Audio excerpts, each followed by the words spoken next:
Bonjour, Bruno Marchal, mental coach à Montpellier. Montpellier et par Skype et par téléphone quand on n'est pas prêt. Et c'est aussi bien la particularité de mes coachings, c'est qu'on fait le coaching qui dure environ 1 heure. Je réponds à toutes vos questions et pendant 2 semaines, vous pouvez me joindre quand vous voulez, m'envoyer des textos, m'envoyer des messengers, m'appeler pour me dire où ça en est, pour me demander des précisions sur des exercices qu'on aura mis en place, etc. Vous savez que le but du coaching, c'est de vous donner des exercices appropriés à votre question par rapport à ce que vous êtes, par rapport à votre demande, par rapport à la personne également que ça peut concerner, et que en cas je vais vous apprendre la T, la PNL ou je ne sais quoi.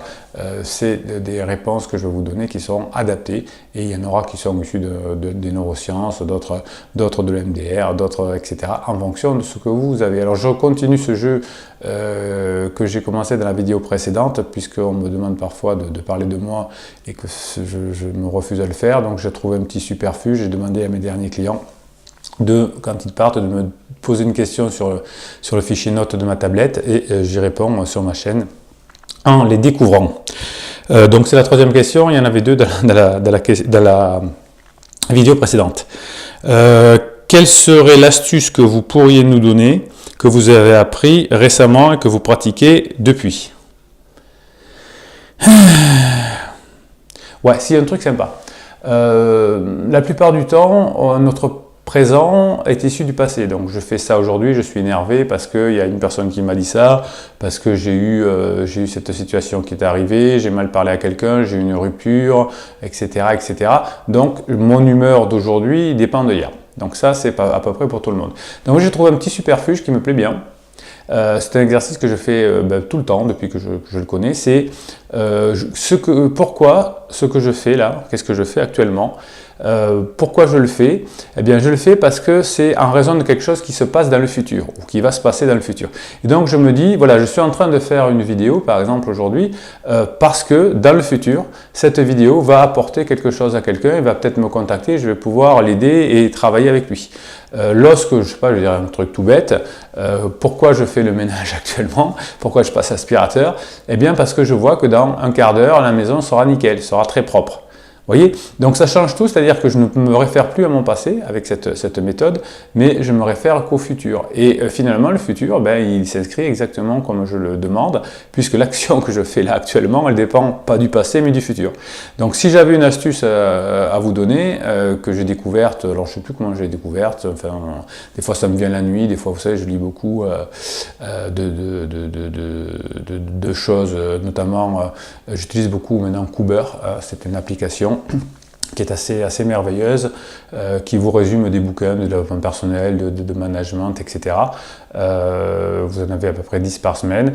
On les lit, alors ça fait 20 minutes. Vous savez, quand on lit un bouquin, on apprend 2 choses par bouquin. Donc là, ça va vite, et les 2 choses, on les a apprises en 20 minutes. Et puis tout ça se mélange dans ma tête, et puis des fois, il y a des choses qui me viennent comme ça. Donc ça, c'est assez puissant. Donc chaque fois que vous faites quelque chose, vous dites ce que je suis en train de faire, pourquoi je le fais, qu'est-ce que ça a entraîné dans mon futur. Pourquoi ce que je fais là va changer mon futur et comment il va être. Et donc là, ça change tout. Je vous donne l'exemple, je fais cette vidéo, je mets tout mon cœur de façon à ce que peut-être ça me permette de rencontrer quelqu'un, de pouvoir l'aider et de travailler avec lui.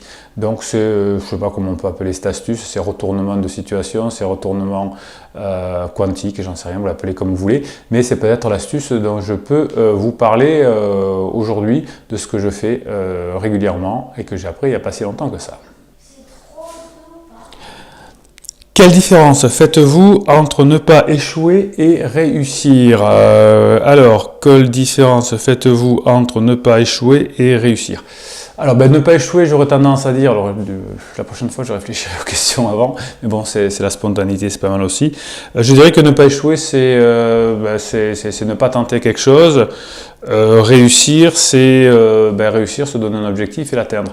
Alors, ce qui me gêne un peu dans cette question, c'est qu'il y a une phrase qui me vient à la tête, comme je n'ai pas forcément préparé, et que tous les coachs vous bassinent sur Internet, ça me saoule un peu, qui vous disent tout ce qui ne tue pas ne rend plus fort, ou je n'échoue jamais, soit je réussis, soit j'apprends.